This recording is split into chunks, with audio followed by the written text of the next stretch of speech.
మనిషి మనిషి ఆసే ఎందుకురా మనసు మమతే బందీ ఖానారా జగమంతా నాటకమే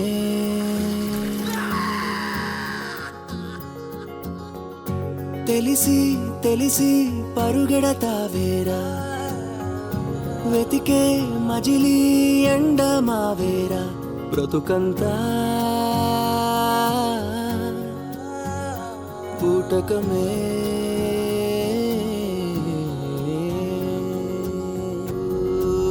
ఎవరికి ఎవరు సొంతమే ఎవరు ఎరుగరి మర్మమే చివరికి ఎవరు బంధమే కారు వదలది కర్మమే ఓహో కాలం ఆడే ఈ ఆటలో గెలిచేదెలా తెలుసుకోవడం నేర్చుకో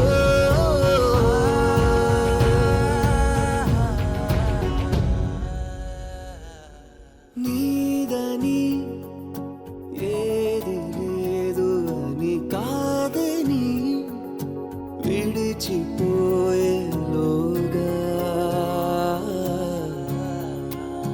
చేరుకో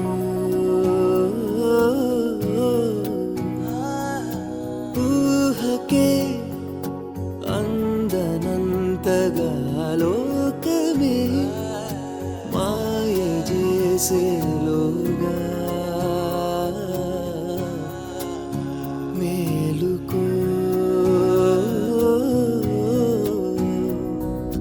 నవ్వినా గాని ఏడ్చినా గాని కనులు తడిసేనులే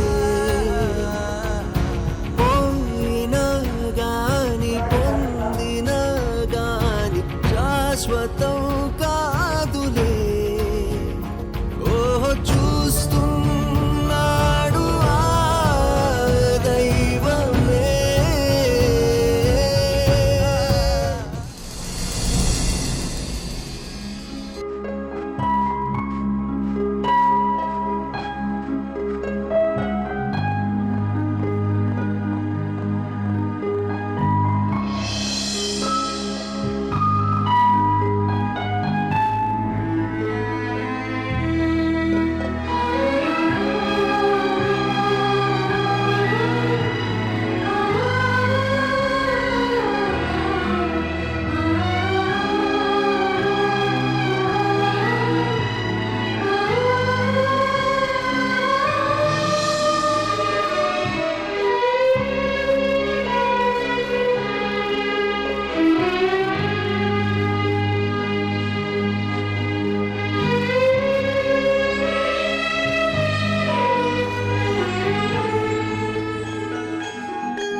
అత్తయ్య, మురారిని తిరిగిచ్చేసి మీ మనసును బాధ పెట్టినందుకు నన్ను క్షమించండి అత్తయ్య.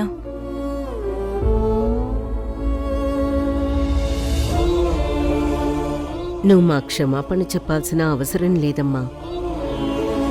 ఎందుకంటే నీ మనసేంటో మాకు తెలుసు. నువ్వు సునంద గురించి ఆలోచించి అలా చేశావని మేం అర్థం చేసుకున్నాం.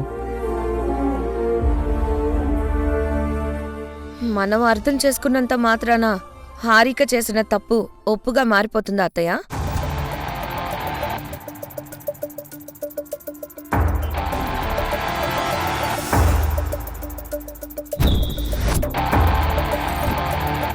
ఇంటికి వారసుడు వచ్చాడని మీరు పెట్టుకున్న ఆశలన్నీ అడియాసలు చేసేసింది మన హారిక. మేఘనా, ఈ విషయాన్ని రాద్ధాంతం చేయొద్దని నీకు ఆల్రెడీ చెప్పాను. నేను చెప్పింది మర్చిపోయి నువ్వు ఇంకొక మాట మాట్లాడినా నేనేం చేస్తానో నాకే తెలీదు.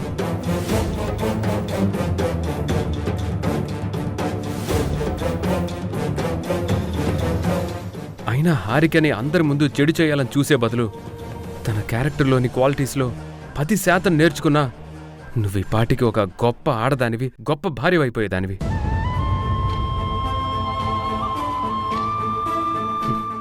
అలాంటి వాటి గురించి ఆలోచించకుండా ఏం చేసినా కుక్కతో ఒక వంకర అన్నట్టు ప్రతి విషయంలో నీ వంకర బుద్ధి చూపిస్తూనే ఉన్నావు.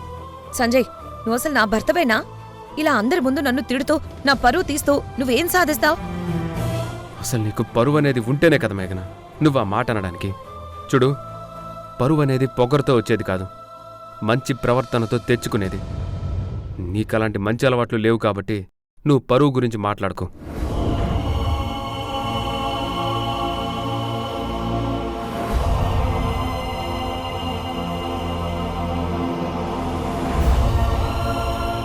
అక్క, నేను తప్పు చేశానో ఒప్పు చేశానో తెలియదు, కానీ నేను ఈ 3 ఏళ్ళు లేని బిడ్డ కోసం కన్నీళ్లు పెట్టుకున్నాను.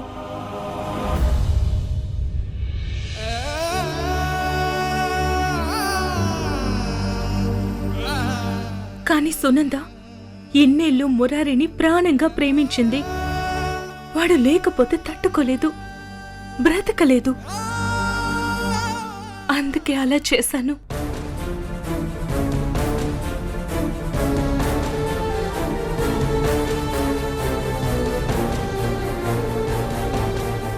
అమ్మ హారిక, నువ్వు చెప్పిన విషయం మేము పూర్తిగా అర్థం చేసుకున్నాం. ఇక నువ్వు దాని గురించి మర్చిపో.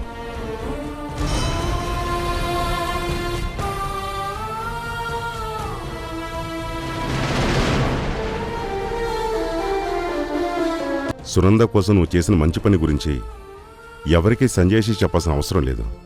ఎందుకంటే నువ్వు తప్పు చేయలేదు, ఈ కుటుంబాన్ని తలెత్తుకునేలా చేశావు.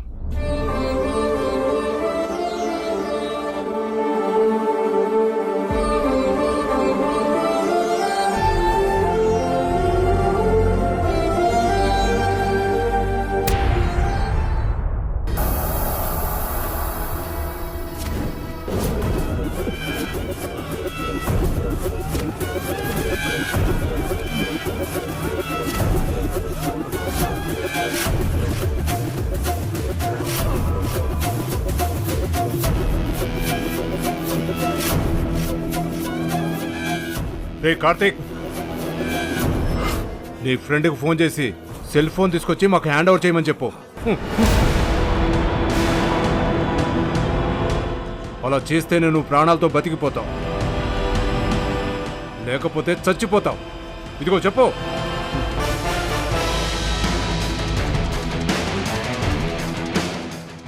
నేను చెప్పను. మీరు నన్ను చంపినా సరే నేను ఆ ఫోన్ మీ చేతికి రానివ్వను. నువ్వు ఇలా చెప్తే వినవరా?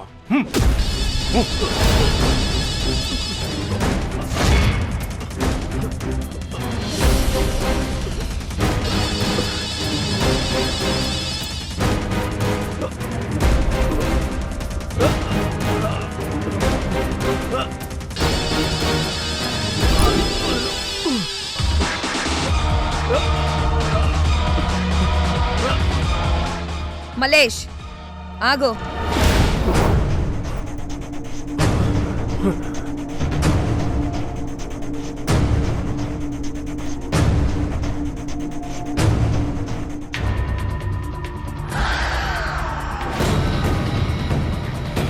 ఇంకా ఎక్కువ కొడితే వాడు చచ్చిపోతాడు.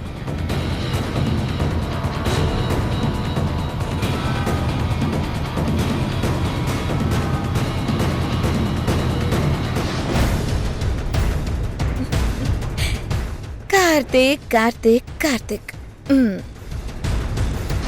ఏంటి కార్తీక్, మొన్నటి వరకు నాతో ఆడుకున్న నువ్వు ఇలా మా వాళ్ల చేతిలో చావు దెబ్బలు తింటావని నువ్వు ఊహించలేదు కదూ.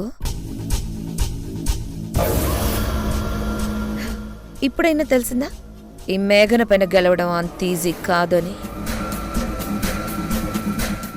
అవును, ఫోను నీ ఫ్రెండ్ ఎవడికో ఇచ్చాడన్నావు కదా, మర్యాదగా వాడికి ఫోన్ చేసి ఆ ఫోన్ వెనక్కి ఇచ్చేయమని చెప్పు, లేకపోతే చచ్చిపోతా.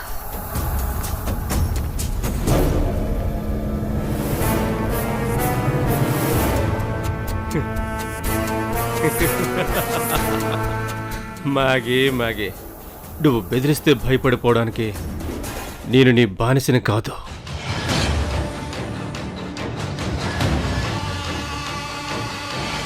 ఎలాగైనా నీ నిజ స్వరూపాన్ని బయటపెట్టి నిన్ను తరుణ్ చేతే జైల్లో పెట్టించి నాలాంటి ఎంతోమంది జీవితాల్ని మోసం చేసిన నీపైన ప్రతీకారం తీర్చుకుంటాను.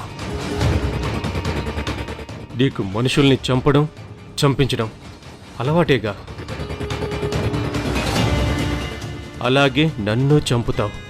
అంత మాత్రాన నేను భయపడి నీ ఫోన్ ఇచ్చేస్తాననుకోవడం మాత్రం నీ అమాయకత్వం అవుతుంది. చావు బతుకుల్లో ఉన్నా కూడా నీకు పొగరు తగ్గలేదంటే నా ఫోన్ నీ దగ్గరుందనే కదా ఇలా విర్రవీగుతున్నావు. మలేష్, వీడికి ఈ రోజు నుండి ఒక వారం టైం ఇవ్వండి.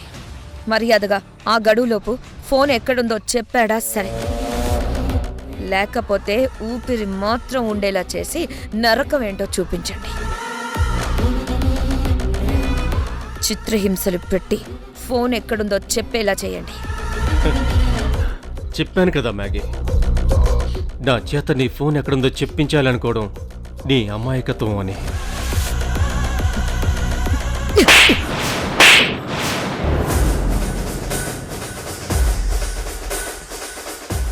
మలేష్, ఫోన్ ఎక్కడుందో చెప్పే వరకు వీడికి పచ్చి మంచినీళ్ళు కూడా ఇవ్వకండి. Okay madam.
అమ్మా తల్లి, జగన్మాత, లోకాలు నేలే తల్లి, నా మొర ఆలకించావు.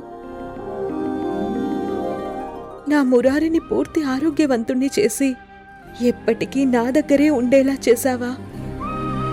మురారి అనే వరమిచ్చి దీవించిన నీకు నేను మొక్కిన మొక్కులన్నీ తీర్చుకుంటాను తల్లి.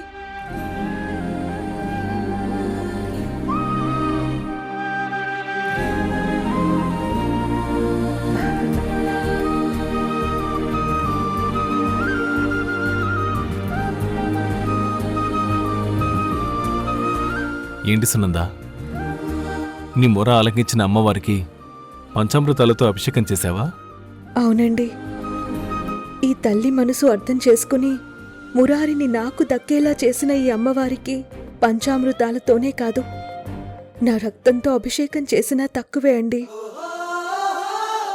మురారికి ఆరోగ్యం బాగోనప్పుడు వాడికి నయం అయ్యేలా చూడమని నేను చాలా మొక్కులు మొక్కుకున్నానండి. ఆ మొక్కులన్నిటినీ మనం తీర్చుకోవాలండి. అలాగే సునందా, నువ్వు చెప్పినట్టే చేద్దాం. నువ్వు ఎప్పుడు చెప్తే అప్పుడే అమ్మవారి గుళ్ళని దర్శించుకొని మన మొక్కులన్నీ తీర్చుకుందాం. ఈ అమ్మవారికి మొక్కులు తీర్చుకొని కొంతవరకు రుణం తీర్చుకోవచ్చండి. కానీ హారిక గారు చేసిన త్యాగానికి ఏం చేసి రుణం తీర్చుకోవాలో నాకు అర్థం కావడం లేదండి. ఈ సృష్టిలో ఏ తల్లి చేయని త్యాగం తను చేసింది. ఈ సృష్టిలో ఏ తల్లి ఇవ్వలేని దానాన్ని తను నాకిచ్చింది.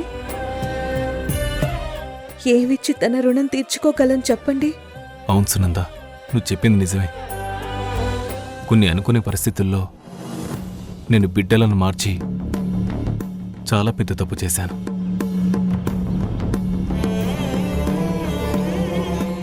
అవును సునందా, నువ్వు చెప్పింది నిజం. కొన్ని అనుకోని పరిస్థితుల్లో నేను బిడ్డలను మార్చి తప్పు చేశాను. ఆ తర్వాత ఆ నిజం తెలియకుండా దాచడం కోసం ఇంకెన్నో అబద్ధాలు ఆడాల్సి వచ్చింది. చివరికి తరుణ్ మీద చెయ్యని తప్పుకి నిందలు కూడా వేయాల్సి వచ్చింది. కోర్టులో వాళ్ళతో ప్రత్యక్ష యుద్ధానికి దిగాల్సి వచ్చింది. ఇన్ని చేసినా చివరకు నీ తల్లి ప్రేమను అర్థం చేసుకుని తన పేగు తెంచుకుని పుట్టిన బిడ్డను మనకు దానం చేసి హారిక గారు గొప్ప త్యాగం చేశారు. నువ్వు చెప్పినట్టుగా ఏం చేసినా ఆ తల్లి రుణం తీర్చుకోలేం మనం.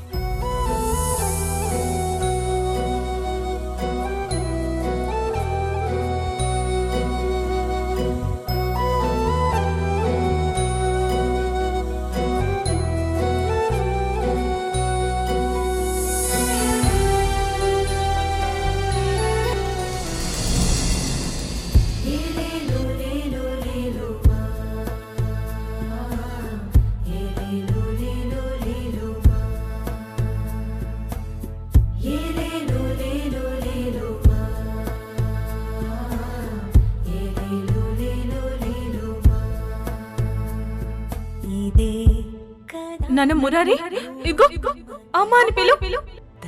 అమ్మా అమ్మా అమ్మా అమ్మా.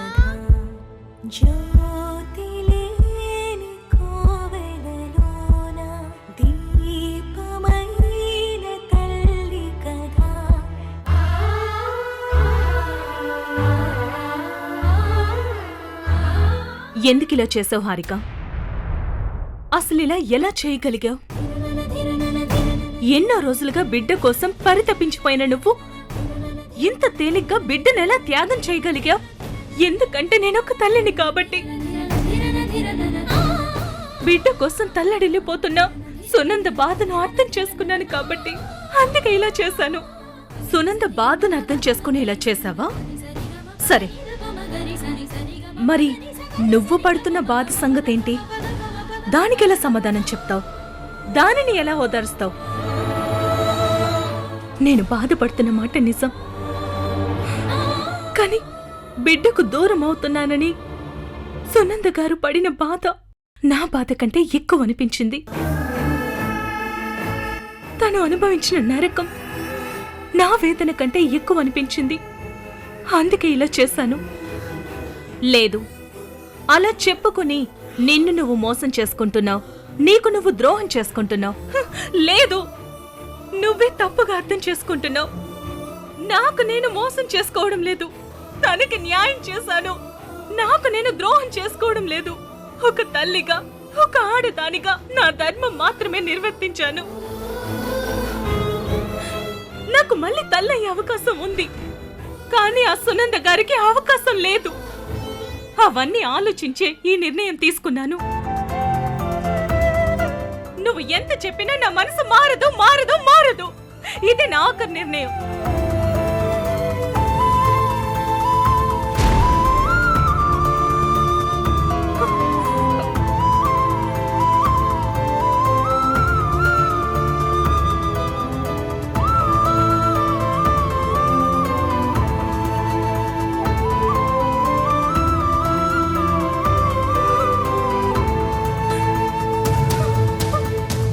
వదలండి కిరణ్, ఎక్కడున్నావు కిరణ్? తొందరగా రా కిరణ్. చూడండి స్వర్ణ గారు, ఏ క్షణంలో అయినా మీ అమ్మాయికి డెలివరీ కావచ్చు. మీ కూతురు ఇలా అల్లరి చేయడం తనకే కాదు, తన కడుపులో ఉన్న బిడ్డకు కూడా ప్రమాదం. నన్ను వదలండి. ఏంటండి మనకి కర్మ? నా కూతురు ఏం పాపం చేసిందని దానికి గతి పట్టింది. అసలు దీనంతటికీ కారణమే నా కిరణ్ గాణ్ణి. నేను ప్రశాంతంగా బతకనివ్వను.